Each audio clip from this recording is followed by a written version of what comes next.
Hey guys, how are you? I just wanted to take a moment today. I'm in my office to talk about my books and my writing. So many people keep asking me what genre am I? Or I'm a great writer. I'm really good at writing, telling the story in a more realistic perspective, even though it's fiction. That's because number one, I'm prior military. Number two, I live in the Metro Atlanta area. So that said, I've seen some things. I mean, when I say we put the hot back in the day, we put the hot in Hotlanta. We really did. But that said, here's my take. First, my last release, Love and Leisure.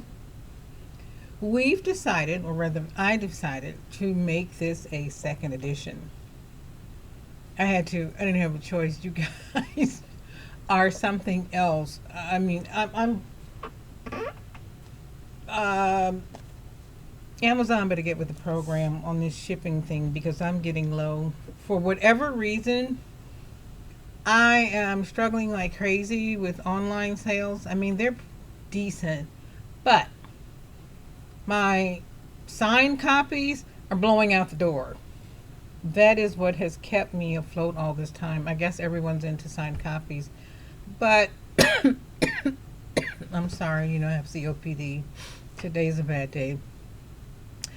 But that said, my style of writing, I'm a baby boomer, so I grew up watching Cat on a Hot Tin Roof, Sidney Poitier movies, A Hero Ain't Nothing But a Sandwich when I was a teenager.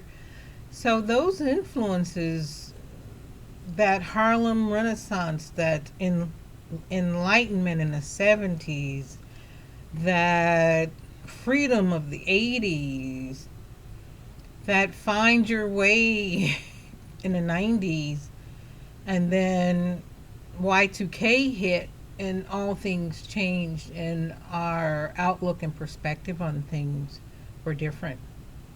So I've seen life through a different periscope, so I write that way. But I write about adventure. I write stories that make women ask themselves, I put you in a situation where how would you choose? Whom would you choose? Would you choose the hero that is your potential soulmate, or would you go with the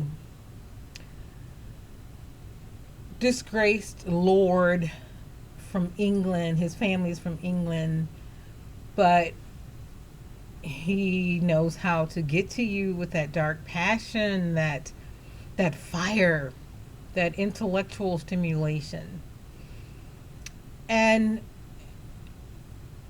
when you're reading the book, my books pull you in gradually. If you're looking for it to be out the gate, I don't do that.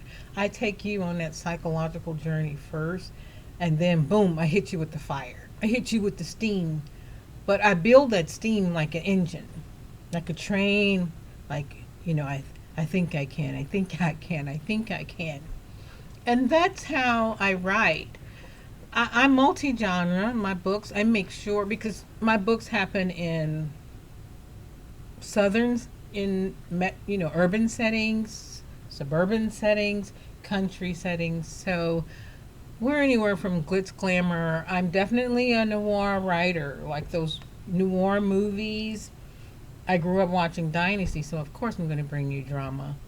But I need to, as a veteran and soldier, I need to put that suspense in there. And that's what I'm going to give you. And by the time you're at the end of any of my books, you're thinking, oh my God, what did I just read? And like Angel Strong, like I tell everyone, and I use her for a reason, because her book, Thandie's Love, has gone to a movie, so she gets it. She was the first person to review the Passage from Decadence saga, and I tell you, when she put in her review that reading Passage from Decadence was like watching a fierce tennis match, and that's what it was. And these are books that will take you away, take you to another place, another time. I mean, even though they're current, you know, they still take you back in time to that particular moment, day, whatever. And that's how it pulls you in. When a book pulls you in moment to that moment, that's when you feel it. And that's what my books are like. I mean, I read everyone from Toni Morris to Hemingway and Tennessee Williams. Those personalities have been very influential with me throughout my entire life. And that's the way I sort of write, with that depth and intrigue and feeling. I want you to feel.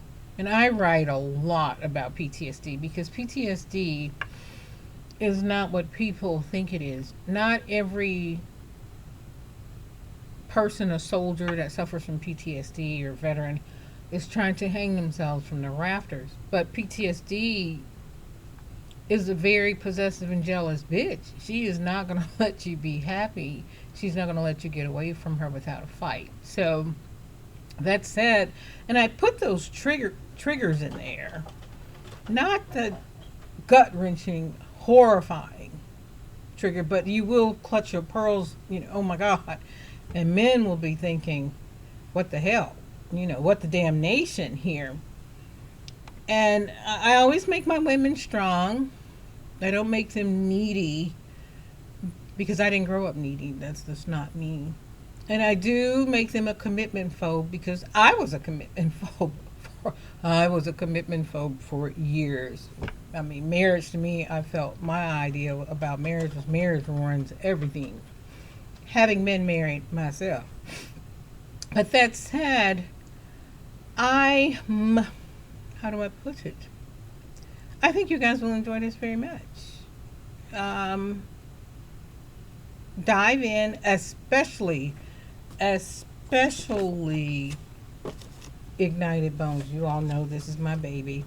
Ignited Bones goes, imagine this.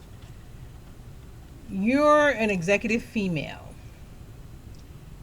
You had a business deal that has gone batshit crazy. And at the same time, the gentleman of your dreams, Major Glenn, is his operation overseas or wherever he is in Italy has just gone batshit crazy. They're being chased into Italia, into Aviano, by the Russians. Somebody gave them some bad intel. So they have to answer for that. And that's in the first chapter. By this time, you think you're actually watching Born Identity and, John Wick, all put into one action-packed movie. And it's just crazy how that goes. Or put it this way, blood sport. So, and I don't write with a lot of blood, because this is a actual romance. It's a fiery, steamy romance, but it's a military romance. So, and that first chapter also, a little backstory, not to segue, but I think you guys should know this. The first chapter was co-written with Bob Burton, who's been my mentor for years, great author, host of talent, awards. I mean, they even have Bob Burton Days. That's how powerful and popular he is. He wrote the first chapter with me. And he wrote the screenplay for Mystery Men. So that's it, guys. I think that, I don't know how to put it. you're going to want popcorn, wine, and cheese.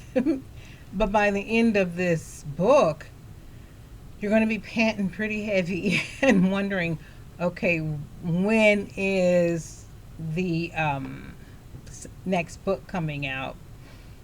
Which is, of course, all about revenge by the main character, Sable Ann. So it really is very interesting. I mean, just imagine. Um,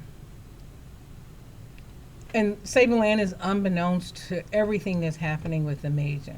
And he's unbeknownst to what's going on in her life.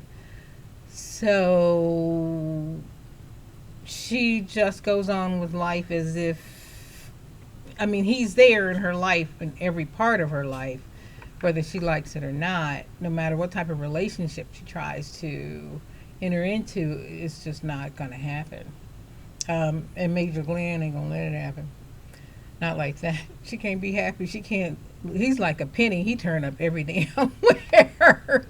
But that said, guys, you guys are going to love all the books coming out in the future, all the books that are already published. But Ignited Bones, you're going to dive into it because I have a feeling that someone's going to come knocking for Ignited Bones. That's why we're putting such a big push on it. And Passage from Decadence. My Lord. Passage from Decadence is a full-on blown novel.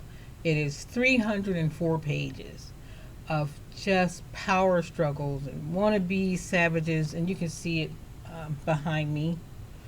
Passage from Decadence. I put the books there where you guys could see, just to tell you a little about them.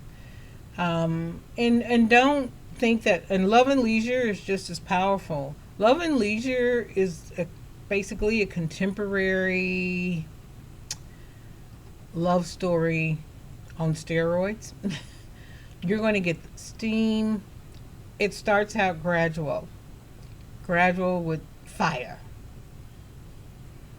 The next phase, because it's 3 novellas in one novel. I love to do that because I love Sylvia Day, and she's another one of my love her stuff. And it just builds. But the suspense and the drama builds. There's so much drama in Love and Leisure. It's unreal. And the book 3, Whispering Ridge, Late to Their Party, that is all steam, fire, dark daddy romance, you name it, it's there. It's just fire. So that said, ladies and gentlemen, this is just to give you an idea of how I write, why I write the way I do. It's for a reason. I have my reasons for writing the way I do. I want to give you that power that I'm not into that struggle love. I think readers are getting too much of that. I've changed the dichotomies and dynamic of the character arcs and the nemesis of the story. I make them all nemesis. I make them all protagonists.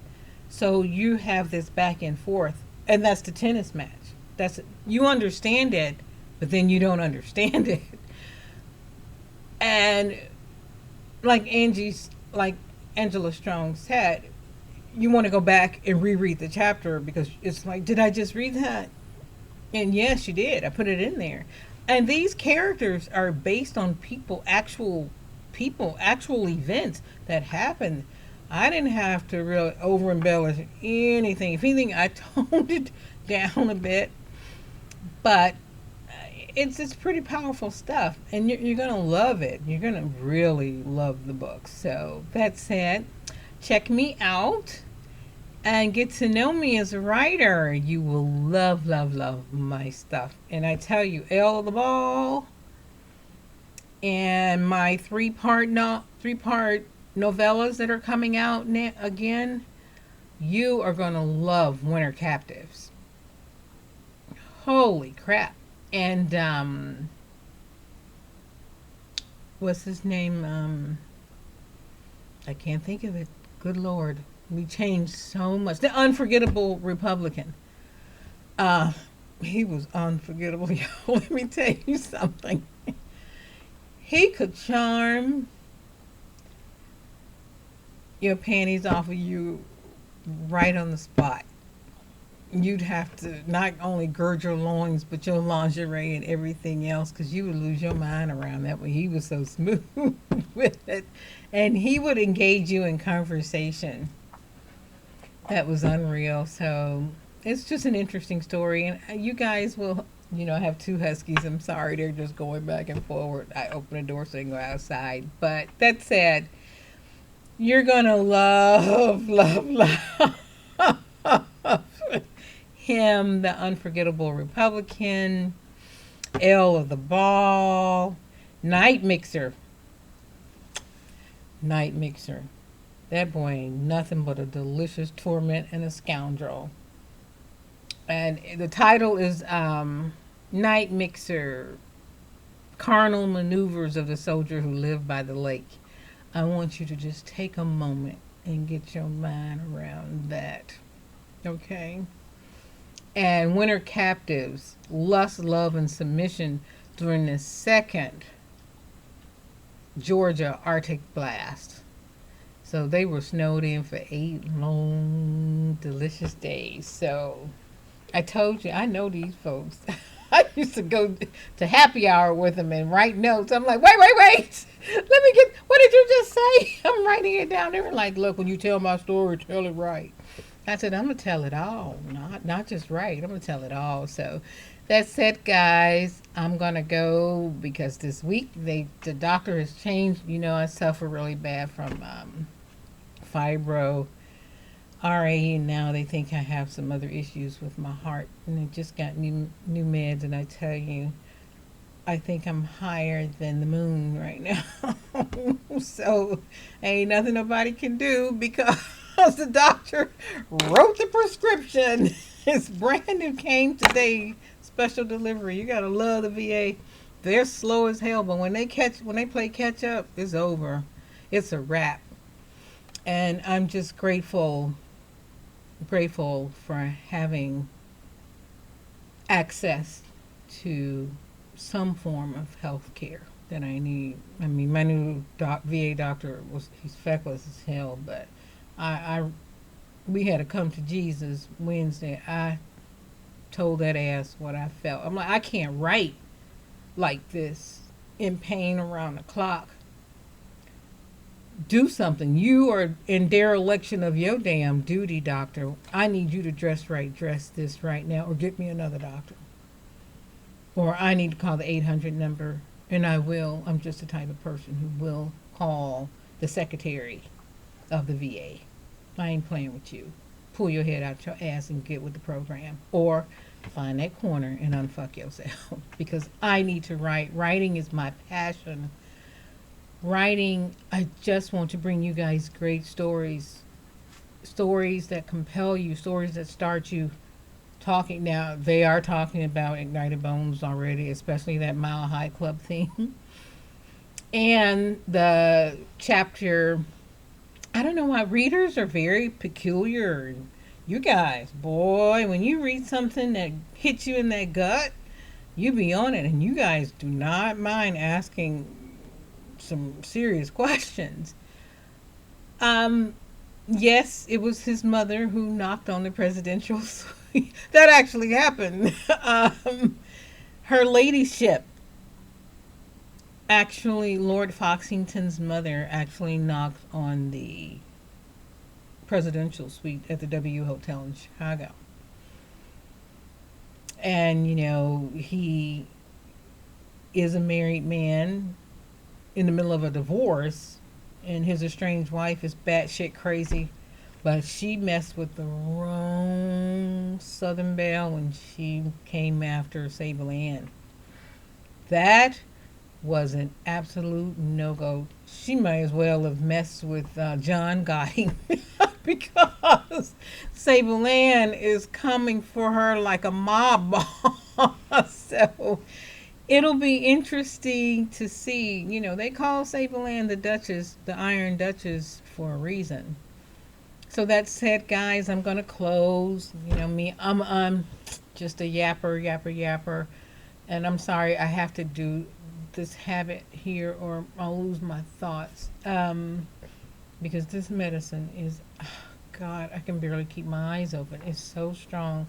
But I really wanted to talk to you guys and give you this opportunity. So, and you know, I'm loving my office. So I'm going to get on that sofa, or pick a chair. I'll be reading later, taking notes and reviewing. I got 5 books to review by 5 o'clock Monday. So I'll be pretty busy.